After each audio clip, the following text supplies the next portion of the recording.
Bueno, vamos a ver. ¿Has traído la compra, Taulfo? Vale. A ver, vamos a ver qué has traído. A ver, pues veo que has traído... A ver, has traído huevos, bien. Pan Bimbo, sí, porque no hacía falta queda ya el culo de la rebanada, hay que coger uno nuevo. A ver, vale, aquí. Oh, cecina. Oh, es que hacía falta, Uf, ya. A ver, tal. Esto. ¿Y este bote? ¿Este bote qué es? Un momento. A ver, ¿qué pone aquí? ¿Qué pone aquí? ¿Qué pone? Mostaza. ¿Me quieres decir de qué es este bote? Pero vamos a ver, ¿cómo que gas mostaza? ¿Pero qué me estás contando? Pero tú estás loco, maldito mapache hipoglúcido. ¿Estás loco? ¿Qué te pasa? ¿Qué pasa? Chicos, ¿qué pasa? Pues aquí que el iluminado este peludo, pues se le ha ocurrido, no sé, en vez de comprar mostaza, comprar gas mostaza. Bueno, parece que ha habido un error y como todos sabemos lo peligroso que puede ser el gas mostaza, yo creo que a nuestros polizones les podría interesar escuchar sobre un programa de armas químicas, ¿no? ¿Qué os parece? Sí, yo creo que puede ser algo muy interesante para el día de hoy. Además, así sabemos qué podemos hacer con este bote. Sí, ¿verdad, Ataulfo? Bueno, polizones, pues como habéis oído, como habéis podido ver, vamos a hablar hoy sobre armas químicas. Esperamos que os guste el programa y ya sabéis, somos vuestra emisora clandestina a bordo del Beagle. Exactamente, hoy tenemos un programa dedicado a cómo la ciencia no en todos los casos es tan beneficiosa. Así que vamos a empezar con aquí Laura a mi lado y comenzamos el programa. Bueno, polizones, como hoy vamos a hablar de ciencia y de armas, lo más importante es situar qué es una arma química, ¿no, Guille? Sí, exacto. Vamos a empezar hablando un poquito de qué es un arma química para situarnos. Un arma química, para empezar, es un arma de destrucción masiva, ¿de acuerdo? Al igual que las nucleares y las armas biológicas. ¿Por qué? Porque pueden causar un gran daño, entonces por eso se considera a una gran población y de manera eficaz. Entonces por eso se llaman así, ¿de acuerdo? Y se considera que un arma química es cualquier químico que se utilice con la finalidad de causar algún daño, ya sea mortal o no. Además, están clasificadas en 3 grupos según su riesgo en una clasificación realizada por las Naciones Unidas, ¿de acuerdo? Aunque hay varias clasificaciones y hay varias como acuerdos de prohibición de uso de estas armas, ¿no? Dentro de estos grupos tendríamos el grupo 1 y 2, que son, digamos, los más leves, que son aquellas sustancias que se utilizan con fines industriales, pero que también se han utilizado con fines armamentísticos, ¿de acuerdo? Es decir, hay algunos que nosotros los utilizamos en nuestro día a día para industrias químicas, textil, del plástico, pero claro, con un mal uso, pues son peligrosas. Y dentro del grupo más digamos, agresivo o letal, tendríamos el grupo 3, que son los químicos que se utilizan directamente en industria farmacéutica para investigación militar o directamente para usos médicos, que es también algunos se utilizan con fines beneficiosos. Uh-huh. Entonces, realmente hay muchas armas químicas, sobre todo del grupo 1 y 2, si es con fines industriales que se puedan utilizar para hacer el mal, hay muchísimas. Sí, hay bastantes, la verdad.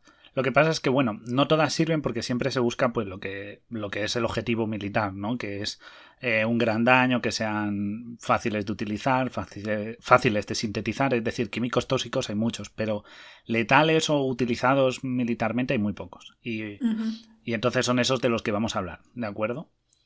Vamos a empezar quizá por el arma más sencilla, ¿vale? El más fácil de obtener, que es el Pues sí. cloro. Es el cloro de las piscinas, ¿no? O incluso en la lejía que usamos para limpiar en casa vamos, el hipoclorito de Pues sodio. sí, ese simple cloro. Es una molécula muy sencilla, bastante difundida y se incluiría dentro del grupo 1, ¿no? Porque el cloro tiene muchísimos usos industriales o incluso, como tú has dicho, en usos diarios. Claro. Entonces es muy accesible y barata. ¿Cuándo se comenzó a utilizar? Pues nos tenemos que remontar a la Primera Guerra Mundial, ¿de acuerdo?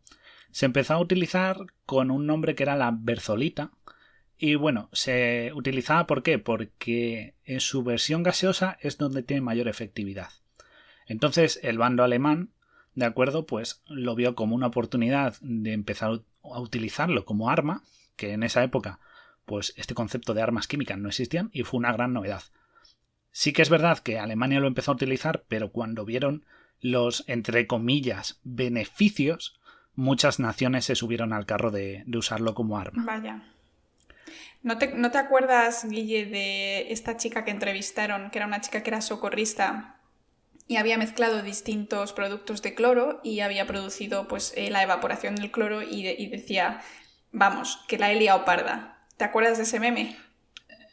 Exacto, pues esa chica lo que entre comillas fabricó fue una versión volátil de gas cloro y fue muy peligroso porque pudo intoxicar a mucha gente y sobre todo en un espacio cerrado, porque en la zona de las piscinas estos productos suelen estar en un almacén o en un armario tal. Entonces ese espacio cerrado más gas venenoso, consecuencias nefastas, ¿no? Entonces... ¿Y por qué hablamos del espacio cerrado? Sí que es una buena idea para empezar a entender por qué se utilizaba este arma, ¿de acuerdo? Y es que nos tenemos que pensar de cómo era la Primera Guerra Mundial, ¿de acuerdo? La Primera Guerra Mundial era una guerra de trincheras, no era a campo abierto. Entonces, durante muchas horas los soldados esperaban en una trinchera y cuando tocaba una ofensiva, pues salían corriendo a conquistar la siguiente trinchera, que era el enemigo, ¿no? O avanzar hasta un territorio y tal. Entonces, claro, pasaba mucho tiempo en sitios bien protegidos, rodeados, seguramente tal. Entonces, la mejor idea era tirar este gas, ¿de acuerdo? Y lo que era lo necesario, ¿no? Era solo esperar a que los soldados pues se asfixiaran, porque el gas cloro, ¿de acuerdo? Al entrar en contacto con la humedad de las mucosas de los soldados, pues reacciona y se convierte en ácido clorhídrico. Y pues ya sabéis, si las cantidades inhaladas son bajitas, pues solo causa irritación en ojos y nariz y garganta. Pero claro, si inhalas altas concentraciones y llega a los pulmones, pues yo creo que no hay que explicar mucho qué pasa cuando tus pulmones se llenan de ácido, ¿no? No suena muy agradable. En unos minutitos el enemigo tenía un problema grave y una trinchera llena de cadáveres. Bueno, nuestros oyentes tienen que tener cuidado cuando usan lejía porque sí que es verdad que puede irritar muchísimo las mucosas, como has dicho, de ojos, nariz y garganta. Hay que tener cuidado de no respirar sobre ello. Pero lo bueno de esto, Guille, no, es que se invirtió en investigación de máscaras contra los gases, ¿no? Porque antes seguramente nadie se habría planteado, es que esto es peligroso respirarlo, ¿no? Entonces, bueno. Claro, hasta entonces el único arma conocido eran pues las balas, las bombas, ¿no? La metralla o incluso armas de cuerpo a cuerpo, las bayonetas y demás. Pero esto era algo nuevo, entonces al igual que se investiga para usarlo, ¿no? Para dañar, el bando que defiende tiene que buscar maneras de protegerse y se empezó a invertir, como tú has dicho, en el concepto de filtros de aire, el concepto de máscara de gas. Y la verdad es que el boom vino de aquí, que luego nos ha servido a futuro, ¿no? En la ciencia, en la ciencia del día a día. Sí. Vamos, los filtros de aire están a la orden del día en cualquier casa. Exacto. Los filtros EPA en aires acondicionados, en laboratorios, en gente que trabaja con sustancias tóxicas, pues todo esto es gracias a que a alguien se le ocurrió usar un arma.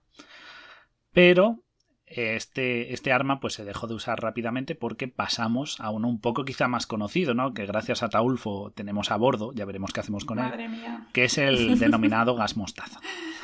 Es un peligro este mapache. Un día nos explota el barco por los aires. No te sorprenda, tendremos que buscar otra emisora. Pero bueno, lo que vamos a decir es que el gas mostaza también es de la Primera Guerra Mundial, porque claro, el cloro, como bien he dicho, es una molécula sencilla y tal, y fue muy fácil la manera de hacerle frente, ¿no? Entonces tuvieron que invertir en algo un poco más complejo. Y aquí llega el gas mostaza, ¿de acuerdo? Que aunque el nombre es muy, muy conocido, ¿no? Por ese contraste con el producto alimenticio, ¿no? La salsa mostaza, pues la verdad es que hay varios tipos, hay un par de tipos y cambia bastante sus efectos. Como curiosidad, lo del mostaza viene en primer lugar por su aspecto, porque en forma líquida, sobre todo en su versión sulfurada, tiene ese color amarillento, pardo, ¿sabes? Aparte tiene una textura como oleosa, ¿de acuerdo? Y el olor pues sí que es verdad que recuerda como al picante, como a ajo, tiene a vinagre a lo mejor, esa mezcla que pues recuerda obviamente al condimento, ¿no?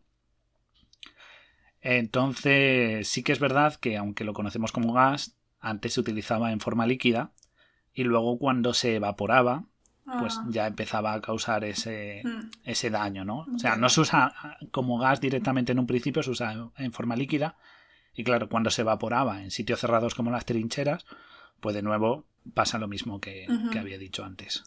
Y ya has mencionado que tiene una versión sulfurada. Cuéntanos esto para los polizones que no estamos muy puestos en este término. Pues sí, el gas mostaza tiene dos versiones, ¿de acuerdo?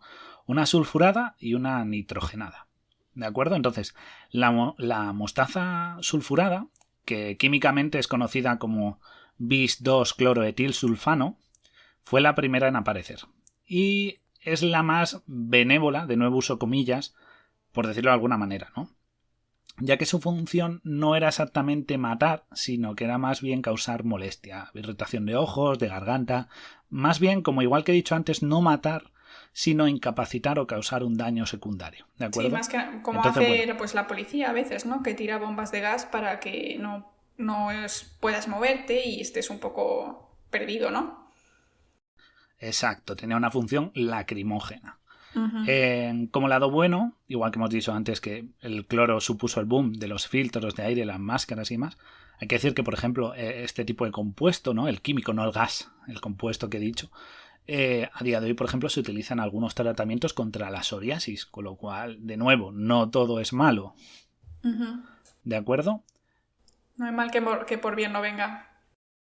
Exacto, no hay mal que por bien no venga. Siempre todo tiene su lado bueno, depende de cómo se utilice. Pero claro, hay cosas más peligrosas y en este caso hablamos de la mostaza, ¿no? Nitrogenada. ¿Por qué digo que es más peligrosa? Pues bueno, la mostaza nitrogenada o bis 2-cloroetilaminas o beta-aloalquilaminas, también se llaman así, vamos a llamarlas nitrogenadas por comodidad, se desarrollaron un poquito después de la Guerra Mundial, ¿de acuerdo? Entre los años 20 y 30 y son un poquito más dañinas. Aquí sí que es verdad que los españoles, aunque nos duela, tenemos que entonar el mea culpa, porque en esa época, si estáis un poquito faltos de historia, estábamos en la guerra del Rif, ¿de acuerdo? Entonces era una región que, si no la conocéis, es muy montañosa, estábamos en inferioridad de territorio, ¿no? Porque era un territorio, entre comillas, desconocido para nuestras tropas y tenía muchas cuevas y tal, entonces esa zona de acceso no era fácil. Así que los españoles, pues aprovechamos que, oye, bombardear al enemigo con unas armas contra las que no hay maneras de defenderse, pues era algo muy goloso. Así que, pues cogimos y aprovechamos para bombardearlos con este gas y lo utilizamos pues incluso contra la población civil, por desgracia, que no estaba implicada en el conflicto, pero bueno, es lo que tiene, este tipo de... la guerra es lo que tiene. Y es sorprendente porque España no es una superpotencia militar, pero para que veáis que también hemos llegado a utilizar armas de destrucción masiva en nuestra historia. Bueno, pero es que supongo que los resultados de ese uso no fueron muy agradables, ¿no, Ville? Pues no, la mostaza nitrogenada, al igual que su hermana, causa los mismos efectos básicos, ¿no? La irritación de ojos y mucosa, pero es un poquito más grave, digamos. ¿Por qué? Porque aparte de que es un poco más asfixiante, ¿de acuerdo? Causa problemas respiratorios y puede llevar a una asfixia antes, digamos, es más letal en ese sentido, puede causar alteraciones en el sistema inmunológico e incluso en la médula ósea, ¿de acuerdo? Porque se descubrió que llegó a causar incluso leucemia a aquellos que se expusieron a largo plazo a estos ataques, ¿de acuerdo? Y diréis, ¿en qué está la diferencia? Claro, ¿en qué está la diferencia? Pues la diferencia reside en que ese nitrógeno, ¿de acuerdo? Ese átomo de nitrógeno que está en su fórmula es muy muy reactivo, ¿de acuerdo? Tiene mucha tendencia pues a eso, a reaccionar con otras moléculas y en nuestro caso sería con el ADN, ¿de acuerdo? ¿Por qué? Porque las moléculas son muy sensibles y lo que hace este átomo de nitrógeno es que crea enlaces covalentes al reaccionar.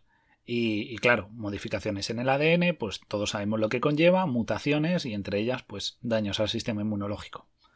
Y lo peor de todo también, es que, claro, y otros cánceres. Bueno, se vio más que sobre todo de la leucemia, pero bueno, toda exposición a un químico tóxico pues tiene sus efectos negativos, ¿no? Y lo peor de todo, de esta intoxicación, es que no hay tratamiento. Es decir, es muy efectiva en su función, porque si usas un ataque que no tiene solución ni cura, pues al que le pilles ya le has condenado. Pero, a ver, Guille, vamos a ponernos serios, porque todo esto, sí, o sea, son químicos, pero no suena súper mortal, ¿no? Cuéntanos algo que se haya usado efectivamente para matar directamente, que sea realmente mortal y peligroso. Claro, es que las que hemos visto hasta ahora, pues son... A ver, son peligrosas, ¿no? Porque pueden causar asfixia, pero sí que es verdad que es como más, como has dicho, un gas lacrimógeno. No llega a ser mortal a menos que te expongas mucho y muy de cerca y en una cantidad alta.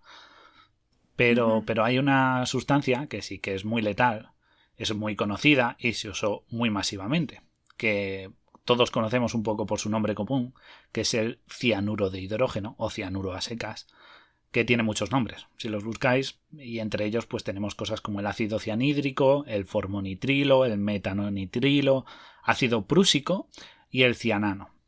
Pero vamos, para no atragantarnos diremos cianuro.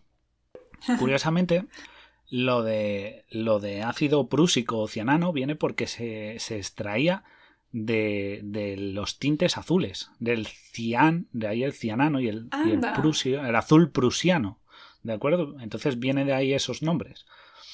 Así que seguro que te suena el cianuro, ¿no? Seguro que a los oyentes les suena. Exactamente, todas las películas de espías o... Vamos, es el veneno por excelencia para matar silenciosamente, ¿no? Claro, exacto. En las pelis de espía es muy conocido, ¿no? Porque es un veneno muy efectivo, requiere una dosis muy pequeña. Y, por ejemplo, era la famosa píldora del suicidio, ¿no? Que tenían los altos mandos nazis antes de ser capturados, ¿no? Decían que se tomaban esa pastilla y la píldora del suicidio. Pues no era otra cosa que cianuro.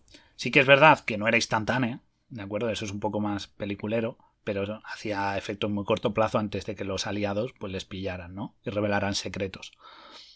Pero, por desgracia, esta molécula tiene un uso más oscuro y más masivo, como he dicho antes, y es que fue el agente volátil que llenaba las cámaras de gas en los campos de concentración de los nazis, ¿de acuerdo? Las famosas cámaras de gas, o la ducha, como ellos decían, sí, eran cámaras de gas donde se metía mucha gente y con este gas volátil, ¿de acuerdo? Pues se ejecutó a una gran cantidad, a millones de judíos, gitanos, polacos, etcétera, etcétera. Y aunque suene horrible, como tú bien has dicho, no hace falta irnos muy lejos, porque en Estados Unidos era uno de los 3 métodos de ejecución aprobados por su ley hasta prácticamente finales del siglo XX. Es decir, estaban 3 métodos: la silla eléctrica, la inyección letal y la cámara de gas, individual, obviamente, pero también se utilizaba en Estados Unidos. Y claro, es que el cianuro tiene una gran ventaja, y es que, fíjate, he dicho ácido prúsico de Prusia. Esto viene ya del siglo XIX, es algo muy antiguo, no es reciente. Desde el siglo XIX se conoce, y otra ventaja es que es muy barato de fabricar, muy muy barato y en gran cantidad. ¿Y cómo funciona exactamente el cianuro? Bueno, pues sabemos que los venenos matan, ¿de acuerdo? Y cada uno lo hace a su manera.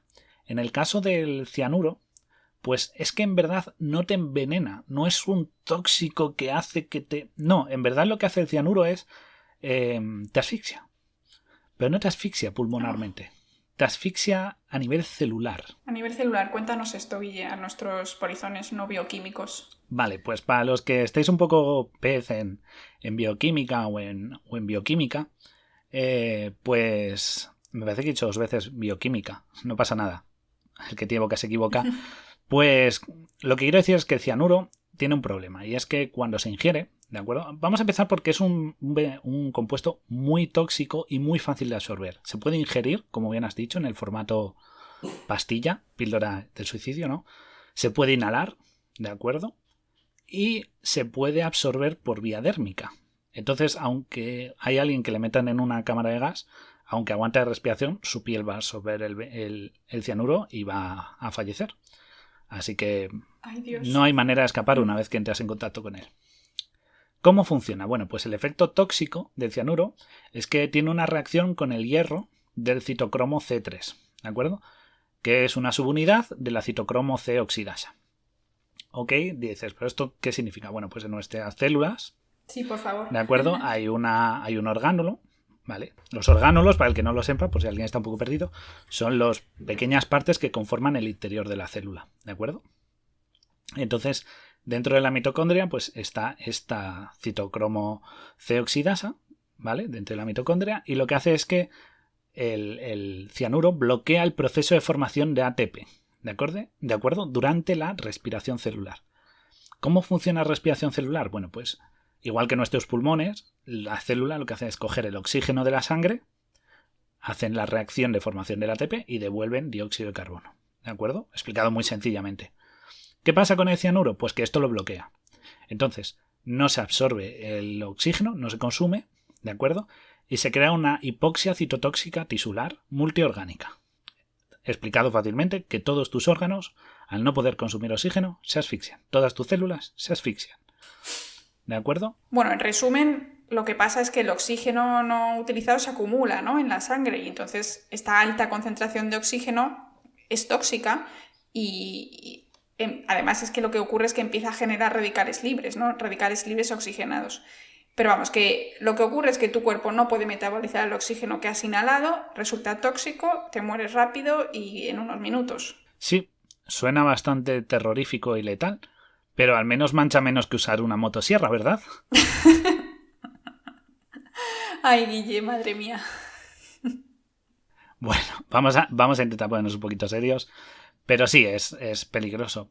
Pero aún así, como igual que hemos dicho antes, todo tiene su doble vertiente, la otra cara de la moneda, y el cianuro también es muy beneficioso, porque aunque no lo creas, tiene unos usos industriales en el sector químico muy interesantes, y además lo podemos encontrar esto es una curiosidad, lo podemos encontrar en reservorios naturales de bastantes frutas, como por ejemplo frutas y verduras, ¿no? Como podría ser la yuca, las pipas del melón cantalupo, en el hueso del albaricoque o incluso en las semillas de la manzana. Ah, la famosa frase de las series que están en las cárceles y acumulan semillitas de manzana para intentar matar o suicidarse, ¿no? Es como lo típico. Exacto, cambiando un poco según el tipo de manzana, ¿no? Pero en general se tiene hecho un cálculo que unas 50 semillas de manzana pueden ser bastante letales porque concentran la suficiente cianuro para ser letal, pero vamos, hay que reunir muchas semillas. Muchas, sí.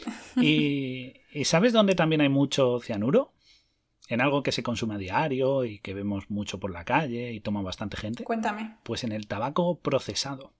Ya sea el tabaco ya que está liado, los cigarrillos per se o el tabaco de liar, tienen una cantidad bastante importante de cianuro. Y es verdad que nadie se va a echar un cigarrillo y se va a morir por asfixia celular.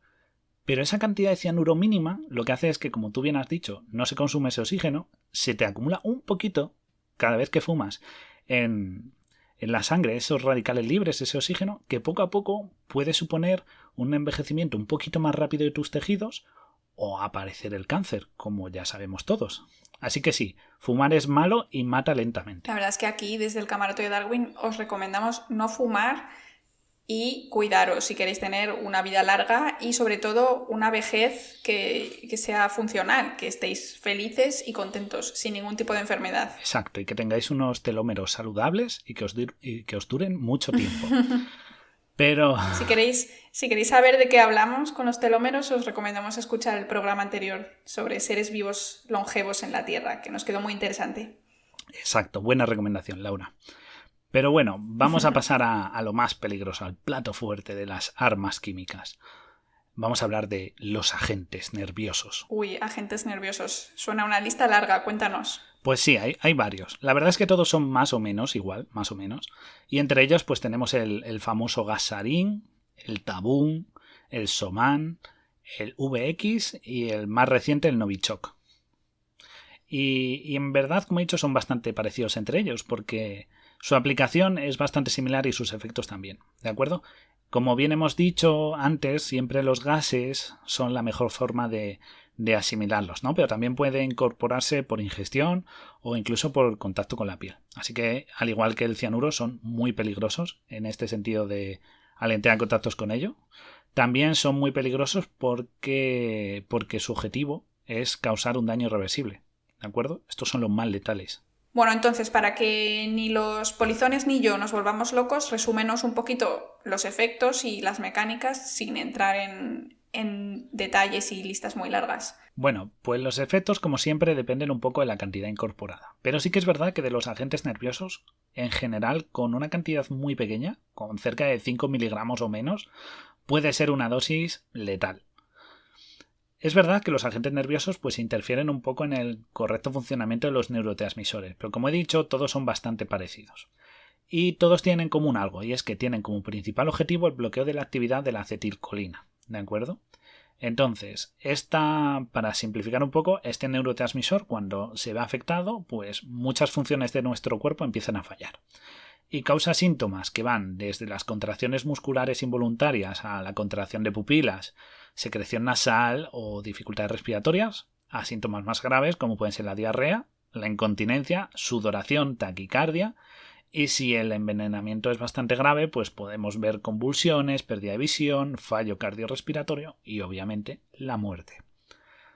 Y es que por desgracia estos compuestos se han vuelto bastante comunes en su uso, aunque no lo creas, porque son muy fáciles de fabricar. En el fondo se necesitan químicos muy sencillos, se necesita una dosis muy, muy pequeñita para que sean letales, y las materias primas, pues como ya he dicho, son bastante fáciles de adquirir y baratas, con lo cual es una manera de conseguir un arma perfecta, barata, rápida y muy efectiva. La verdad. Pero algo tan peligroso no habrá sido muy utilizado. Aunque bueno, la verdad, conociendo los casos que estudiamos en el Camarote de Darwin, seguro que sí. Pues por desgracia, aunque parezca algo que es muy letal y muy peligroso, se ha utilizado bastante en los tiempos recientes, ¿de acuerdo? Sí que es verdad que hemos hablado de distintos tipos y también eso, la diferencia en la dosis, la facilidad de asimilación, el que no deje rastro, claro, porque eso puede ser un delito muy importante porque está prohibido su uso, siguen siendo armas de destrucción masiva. Pero sí, en la historia reciente los hemos visto. Voy a mencionar algunos ejemplos, ¿de acuerdo? El primero de ellos podría ser el del gasarín, ¿no? Que es bastante popular y sí que es verdad que se ha utilizado mucho, pero mucho, mucho. Por ejemplo, en la guerra de Irán e Irak, en la reciente guerra de Siria, ¿no? Pues se han visto ataques con gasarín y uno muy famoso fue un atentado terrorista que hubo en Japón que mató a mucha gente en los 90 y fue con gasarín. Y bueno, si hablamos de alguien en concreto que lo haya usado, pues por ejemplo Pinochet se planteó usarlo contra sus opositores. Pero vamos, que si busquéis información el etcétera es bastante largo. Luego sí que es verdad que se ha usado otro que quizás es menos conocido, ¿no? Que es el Novichok, que viene de la palabra rusa que significa novato, ¿no? Porque es bastante nuevo. Y fue utilizado recientemente, hace unos pocos años, en un intento de asesinato contra Sergei Skripal. Fue un caso bastante importante para lo que es la política internacional, ¿no? Porque él era un exoficial de inteligencia militar rusa y que estaba residiendo en Reino Unido con su hija Julia y bueno, pues fue envenenado, ¿no? con un agente nervioso y pues ya sabéis la culpa que si era de Rusia, que si no, que si... Ya sabéis los conflictos. Sí, yo me acuerdo de esto.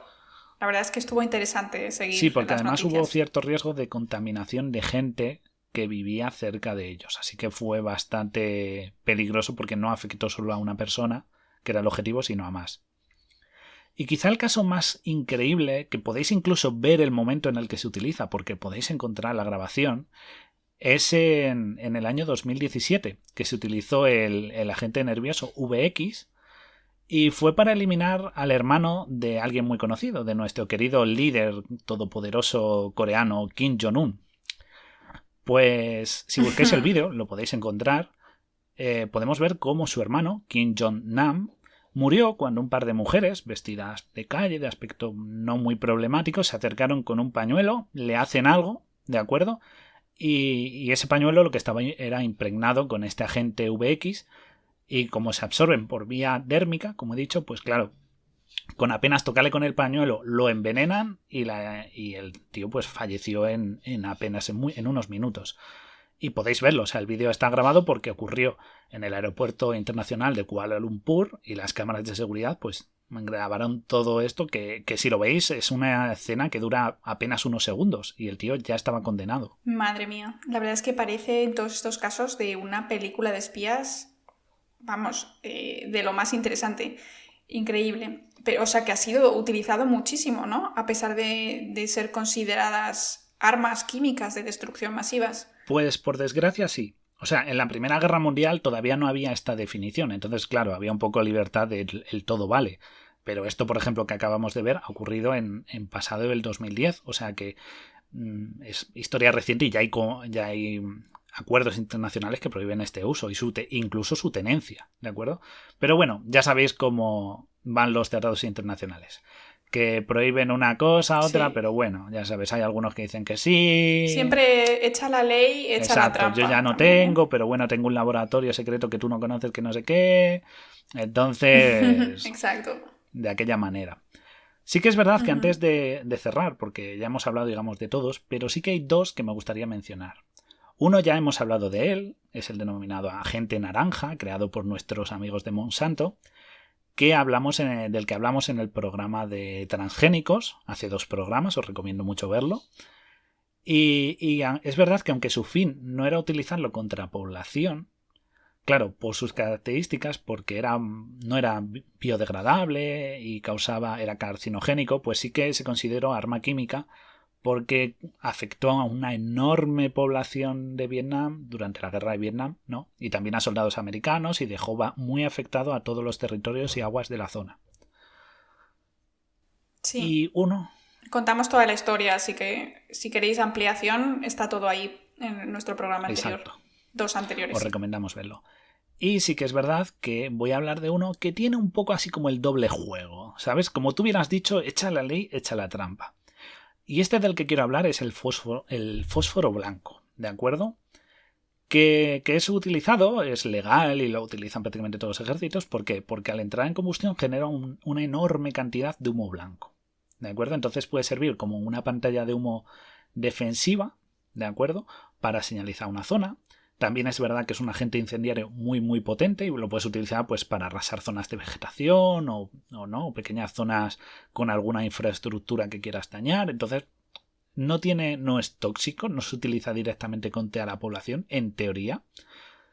Pero ¿qué pasa? Ujú. Que si este lo utilizas directamente contra gente, pues bueno, como es un agente incendiario muy poderoso, pues si cae una cantidad suficiente, pues directamente lo que puedes hacer es separar la carne de los huesos de una persona y mientras lo achicharras vivo. Lo cual no es muy agradable, ¿no? Es bastante Madre letal. mía. Pero, No. ¿qué pasa si se inhala? O si causa una pequeña quemadura. Porque es verdad que no tendría que caer todo el fuego, ¿no? Una pequeña quemadura. Pues el fósforo, se absorbe, ¿de acuerdo? Es químicamente tóxico y causa daños en el hígado, el corazón e incluso los riñones. Y de nuevo se ha utilizado contra ataques en población en guerras recientes y es tremendamente tóxico, aparte de que al ser una quemadura química es mucho más dolorosa, mucho más difícil de tratar y suele dejar secuelas bastante graves. Exacto. Aunque, Sí. aunque, Sí, es horrible. aunque si tú buscas el fósforo blanco, técnicamente no es un arma química, siempre y cuando no lo utilices contra gente. Entonces es legal su uso y adquisición. Pero claro, lo que tú dices, echa la trampa. ¿Y quién me dice a mí que no lo va a usar alguien Exacto. contra Sí, población? suena fatal. Exacto. Ese es el problema, ¿no? Es como lo de la tenencia de armas. Claro. Bueno, puedes tenerlas para defenderte o para ir a cazar, pero quién sabe lo que puedes hacer con ellas, ¿no? Claro, y es muy hipócrita porque Una es que pena. este no ha dejado de utilizarse. O sea, se empezó a utilizar en la Primera Guerra Mundial, fíjate, en la Segunda Guerra Mundial se utilizaba más, ¿no? Por esta manera de señalizar rápidamente y ha pasado por un montón de conflictos, desde Vietnam, los conflictos, ¿no? Los combates en Fallujah durante la guerra de Irak, el conflicto israelí-palestino, la guerra civil de Ucrania que ha sido bastante reciente. Madre mía. La verdad es que el tema de las armas químicas da muchísimo miedo. Esperemos que no haya muchos reservorios o muchos países que estén planeando utilizarlas. Esperemos que no, pero bueno, por lo menos si las tienen, que no se les ocurra utilizarlo, porque son verdaderamente peligrosas, letales, y la verdad, como he dicho, muchas de ellas no tienen tratamiento. Entonces, la verdad es un problema. Te toca y adiós.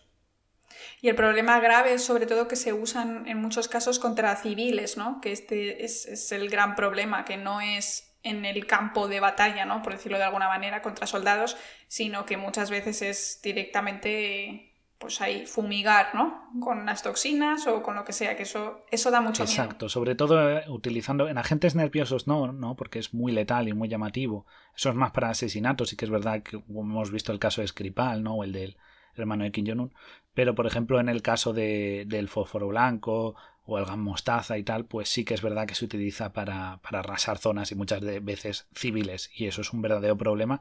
Y aunque es un delito a nivel internacional, reconocido por Naciones Unidas y bla bla bla bla bla, al final el uso depende del político, del responsable, y muchos lo utilizan y no les importa nada. Entonces es algo muy peligroso, pero sí que es verdad que hemos sacado una buena conclusión de muchos de estos tóxicos, ¿verdad? Sí, a ver, de toda la ciencia puede salir algo bueno. No quiere decir que sea positivo que haya armas químicas, pero bueno, por lo menos pues se pueden sacar otros inventos a partir de un problema generado también por el hombre. Exacto. Así que por hoy nada más. Yo creo que vamos a dejarlo aquí en este primer capítulo de la trilogía armamentística, ¿no? Que vamos a hacer, en el que la ciencia ha sido capaz de crear las peores cosas que se nos pueden imaginar. Así es. Nos espera en el siguiente programa una segunda parte de armas biológicas que me he preparado y que esperamos que también sea tan interesante como esta que se ha preparado Guille, y una tercera entrega. Guille, cuéntanos qué vamos a hablar en la tercera entrega. En la tercera entrega vamos a hablar del gran arma, la gran H, la bomba nuclear. Suena muy muy interesante. Así que, queridos polizones, esperamos que hayáis disfrutado de este programa con tantos datos interesantísimos que hemos contado hoy. Y recordar, darnos a like, síguenos en redes sociales y nos vemos en la próxima. Nos vemos en el siguiente programa y hasta la próxima. Un saludo desde tu emisora clandestina a bordo del Beagle. ¡Chao! Adiós.